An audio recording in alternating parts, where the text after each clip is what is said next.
Hi everyone, welcome back. Today's video is going to be another palette declutter. I have 11 palettes that I want to tell you that I'm decluttering and why.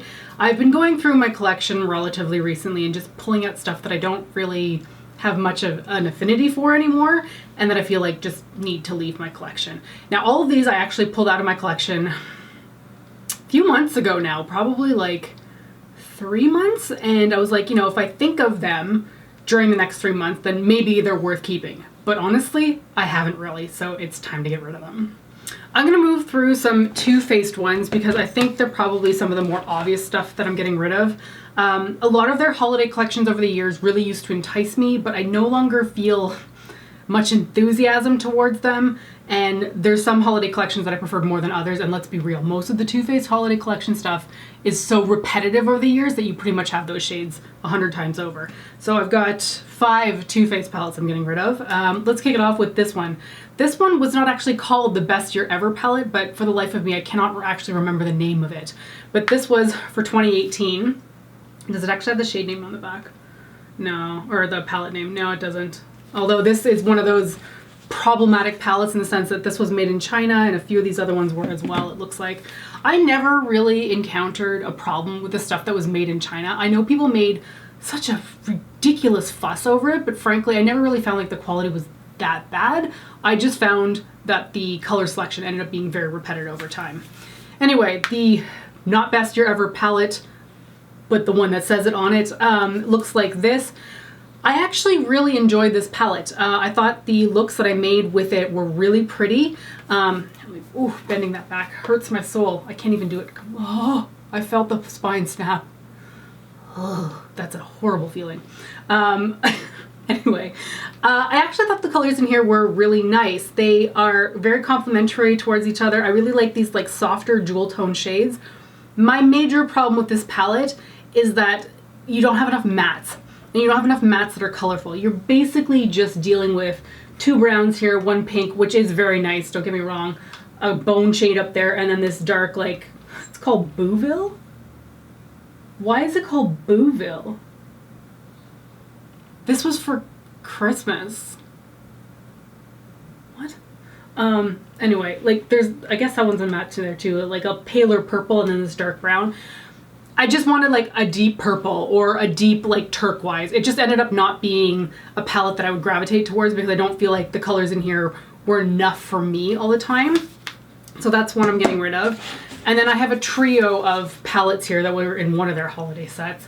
I don't know which year this was, and frankly, does it really matter because they all end up like running together in my head. So, I don't know. These are cute in essence, like they look really cute. The color collections end up going together, but I just don't reach for these kinds of palettes. So this one was called I Believe in Pink, and it's only pink because of the blush in here. Like the rest of it is not pink. I mean, sure, this one shade over here, but like, let's get real. Yeah, same issue here. Not enough deeper shades for me. This is the deepest color in here, and really, you could make a nice soft neutral eye out of this, but it's not for me. It's not for me. And I never think to reach for the blush in here or the shadows. The next one is called Natural Beauty. And yeah, that's natural or nude or whatever you want to call it. It's very bland. The colors are fine if you're into that kind of thing, but like, eh. And also this one has a bronzer. The other one has a blush. Like, if I'm reaching for these palettes, I'm not thinking to grab the bronzer in one palette, the blush in the other. Like, it's just ridiculous. And this other one is called Super Fun Night.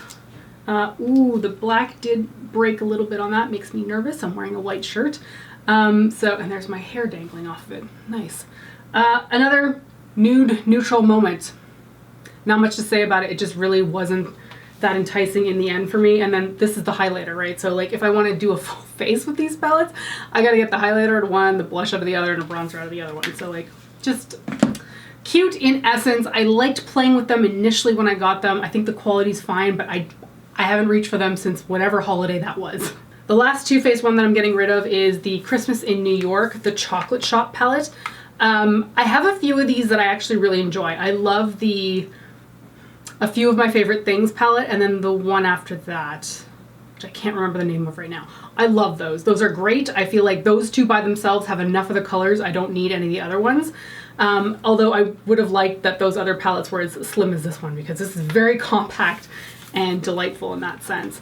The thing I'm just not enthused about with this palette is that it's very pale. Like, it's very pale.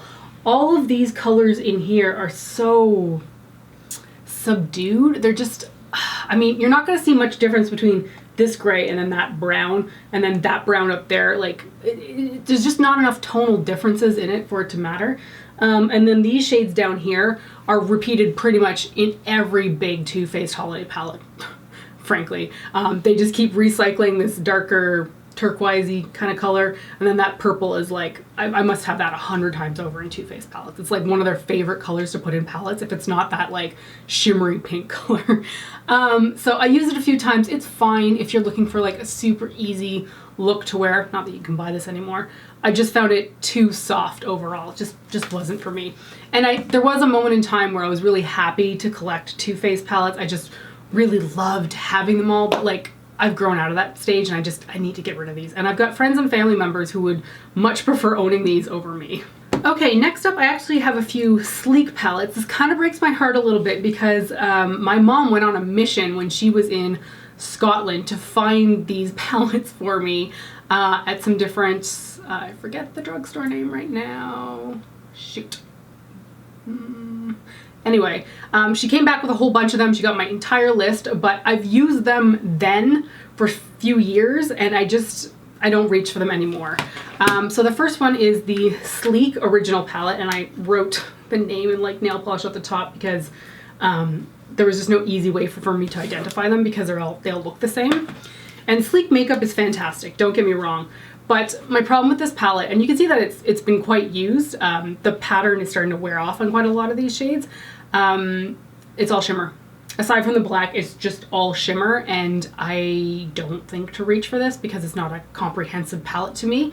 The colors in here are beautiful. They wear lovely, but I kind of want something a little bit more comprehensive if I'm reaching for a palette, because I don't think to go, oh, I'm gonna get that one shimmery green shadow in that one Sleek palette. You know, like, not a lot of people do that. Usually I'll reach for a single eyeshadow if I'm gonna do that. So unfortunately, I haven't used this in years. I just need to get rid of it. And the same thing is true for the Sunset palette. This is another one where the color,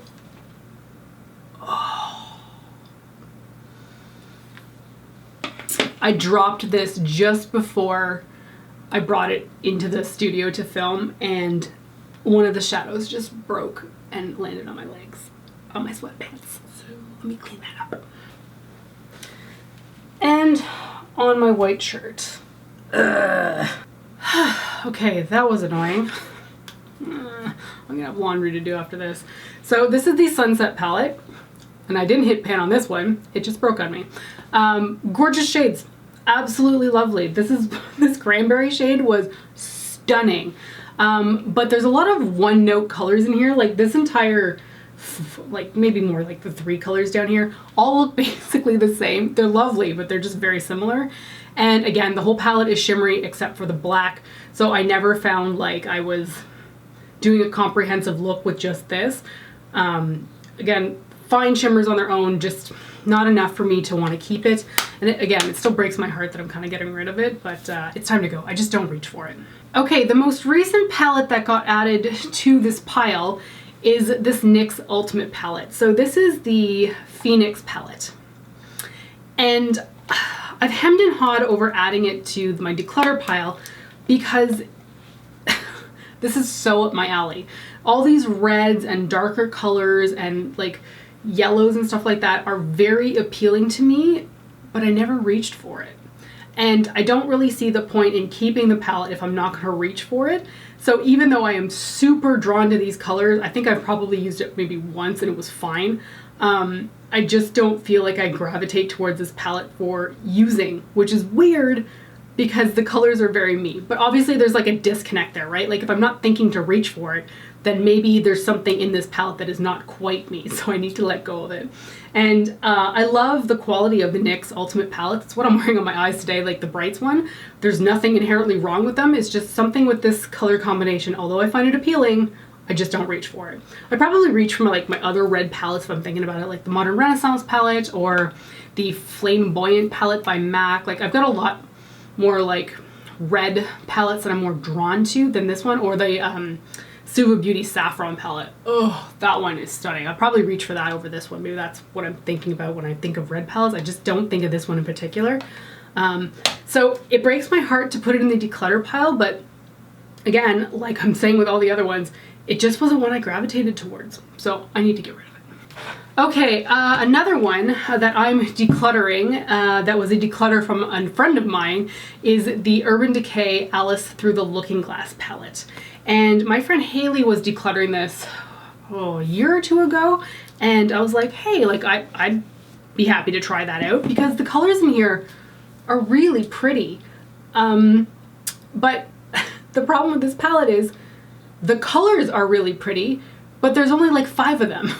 So my eye is drawn towards this green, this teal turquoise, this deep blue, the pink, although that's not necessarily a color I would use that often, this bright blue, and the orange. So what did I say? That's like, okay, like 6 colors roughly. But this palette has 20 shades and I'm only drawn to 6 of them. And I have done looks out of this that I really enjoyed, but I'm not getting the use out of the bulk of the palette. I'm just so like visually centered around the colorful shades that I don't look at the rest of the palette and think, oh, that's not really something that I need in my collection, because I won't, like this row over here, I won't use that. There's no way in hell. Like that's just not something that I do very often. If I do, it might be once every 3 years kind of thing. You know what I mean?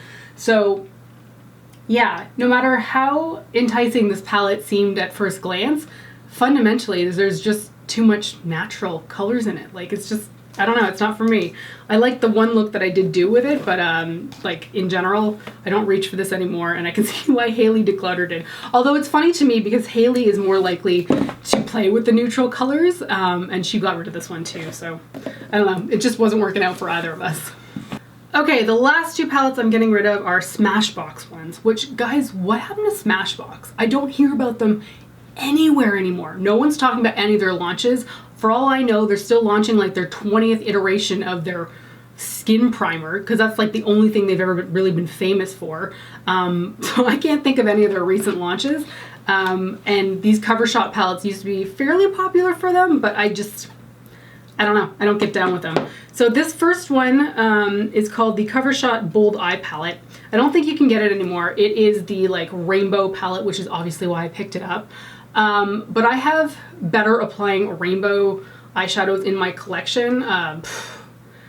Honestly, like Visart or Sugar Pill just have better, stronger matte rainbow colors that I don't find myself reaching for this one. I did initially when I got it, but I always thought it was weird that you've got like this, like, I don't even know, these are 2 shimmery colors. One's like a bone-esque color and the other one's like a deep blue. I just thought they were such a weird addition to this palette. And even when I was just using the rainbow by itself, I just didn't feel like the color payoff was strong enough over time. So I just need to get rid of it because I'm just not using it. And again, I have much better rainbow palettes in my collection. And the other one is one that I wanted to love so freaking much because it seemed like such a unique color combination. This is the Cover Shot Pinks and Palms Eye Palette. And like, I've never really seen an eyeshadow palette that's looked like this before because the colors are fairly unique. And I think that's what really drew me in, especially this like turquoise teal, what is that, mint color maybe? Over here really pulled me into the palette that I didn't stop to consider that I don't know how I would make this thing work. There are no deep tones. At best, you're getting like a light medium color, and that's about it. So there's not a whole lot of stuff to put in the outer corner because I like a deeper outer corner color. And I tried to make this work and the quality was like, it's kind of so-so. But fundamentally, I just didn't know how to put looks together with this one, which just made me so sad.